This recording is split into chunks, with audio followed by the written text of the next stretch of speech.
তিন দফা দাবিতে সোচ্চার হলো বন মিত্ররা। 2021 সালে 1200 জন বন মিত্র নিয়োগ করা হয়েছিল। 3180 টাকার বেতনে তারা কাজে যোগ দিয়েছিলেন। এখন তাদের বেতন বাড়িয়ে 4840 টাকা করা হয়েছে। কাজ করতে হয় মাসে 20 দিন।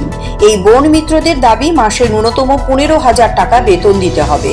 প্রতি মাসে নিয়মিত বেতন প্রদান করতে হবে। অর্থ দপ্তরের অনুমোদন ক্রমে বেতন বাড়াতে হবে। এই সমস্ত 3 দফা দাবিতে সোচ্চার হন বন মিত্ররা। সোমবার মিছিল করে তারা বন দপ্তরের প্রধান কার্যালয়ে যান মুখ্য আধিকারিকের কাছে ডেপুটেশন দিতে। বন মিত্ররা জানান, দপ্তরের মন্ত্রীর কাছে তারা একাধিকবার গিয়েছেন। মন্ত্রী নাকি বলেছেন উনার কিছুই করার নেই, তাই মুখ্যমন্ত্রীর দৃষ্টি আকর্ষণ করেন তারা। আজকে আমরা এসেছি বনমিত্র থেকে বনমিত্র পোস্টে।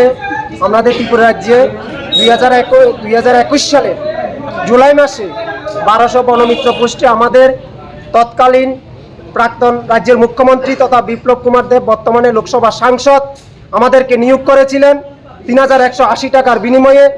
বর্তমানে আজকে সেখান থেকে আমরা 4840 টাকা দিচ্ছে মাসে 20 দিন করে।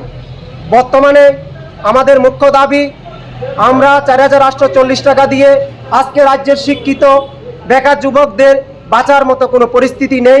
তাই আমাদের একান্ত দাবি, আমাদেরকে অর্থ দপ্তরের অনুমোদন দিতে হবে এবং আমাদেরকে ন্যূনতম বেতন মাসে 15,000 টাকা করতে হবে এবং আমাদের অর্থ দপ্তরের অনুমোদন দিতে হবে।